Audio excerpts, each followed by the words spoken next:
Bonjour à toutes, aujourd'hui je suis avec mon petit chat Fluffy et je vais vous annoncer une bonne nouvelle puisque ma nouvelle application mobile est enfin sortie.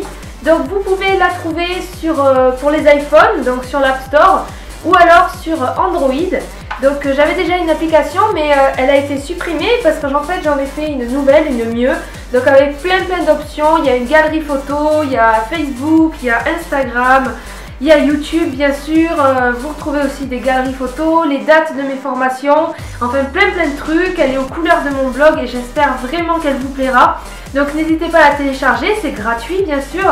Et à me donner votre avis sur YouTube ou sur Facebook, il n'y a aucun souci, voilà. Donc j'espère que ça vous plaira et puis on continue avec le tuto du vendredi. Cette semaine, j'étais en formation pour la deuxième fois avec Jana. C'est elle qui m'avait fait découvrir la technique Zostovo et j'ai pu faire un perfectionnement donc cette semaine. J'ai donc appris à faire ces fleurs-là que j'ai vraiment beaucoup aimé. À la base, c'était des tulipes, mais j'ai choisi de les élargir pour donner une fleur différente, comme une sorte de pavot. Elle n'est pas extrêmement difficile, mais il faut quelques notions de base de la technique Zostovo pour y arriver.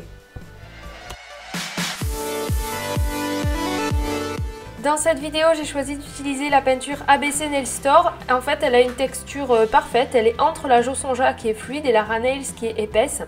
Ensuite, il vous faut des pinceaux ronds, donc soit courts, soit longs. Là, j'ai choisi d'utiliser le rond, mais ça n'a pas d'importance. Donc, je fais d'abord mes mélanges. Comme d'habitude, dans Zostovo, il vous faut du foncé, du médium et du clair.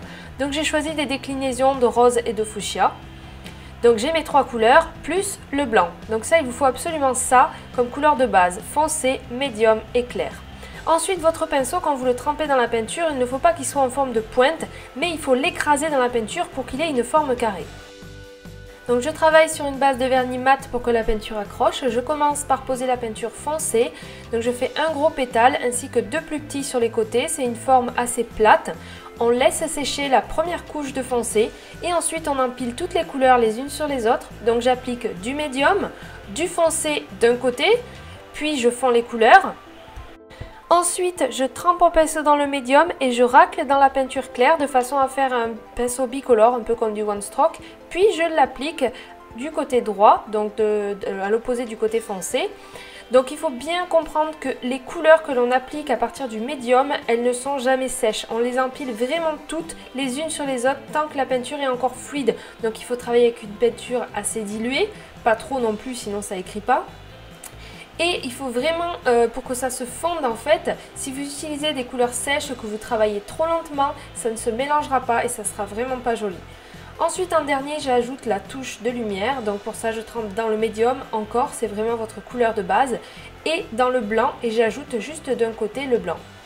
Ensuite pour les tâches d'après, je commence par faire ma couche de base en médium et non pas en foncé pour que l'avant en fait soit plus clair que le fond, le derrière, puisque c'est là où il y a la lumière. Puis je trempe dans le médium et dans le clair, puis je fais le trait, et ensuite dans le médium et dans le blanc, et je retrace les traits. Donc en fait c'est toujours le foncé, on laisse sécher, le médium, on ne laisse pas sécher, le médium et le clair, le médium et le blanc. C'est toujours les 4 étapes. Ensuite, avec le pinceau de détail, j'ajoute des traits noirs à l'intérieur et les traits blancs en contour. Si vous voulez plus d'explications sur la technique Zostovo, j'avais fait une vidéo de base, donc vous pouvez cliquer sur la vidéo qui s'affiche pour comprendre un petit peu plus, parce que c'est vrai que là j'explique assez vite cette technique. Ensuite, je trempe mon pinceau dans le blanc et un tout petit peu dans le fuchsia, juste la pointe. Ça va nous permettre de faire une jolie petite goutte bicolore avec une traînée de peinture au milieu en fait. J'aime beaucoup cette technique, c'est Lilia qui nous l'avait montré. Ensuite, j'ai pris de la peinture dorée irisée. J'adore cette peinture, elle est vraiment trop belle. Et j'ajoute quelques touches de doré à l'intérieur des gouttes pour donner un petit peu d'éclat, parce que si ça brille pas, moi j'aime pas le nail art. Ensuite, j'ai fabriqué une petite couleur corail et je vais la tremper dans du jaune clair et je vais ajouter de l'éclat juste sur la partie avant de la fleur, comme s'il y avait en fait un peu genre le soleil qui se reflétait, enfin faut imaginer quoi. Ensuite j'ajoute quelques petits points pour faire le pollen, le top coat et c'est terminé. J'espère que cette fleur vous aura plu, en tout cas franchement moi je l'ai adorée quand j'ai vu Jana la faire. Franchement si vous voulez vous former avec Jana, elle est vraiment géniale. J'espère donc que ça vous a plu. Je vous donne rendez-vous vendredi prochain, comme je vous l'ai promis sur Instagram, avec la plume de toutes les couleurs en aquarelle. À bientôt!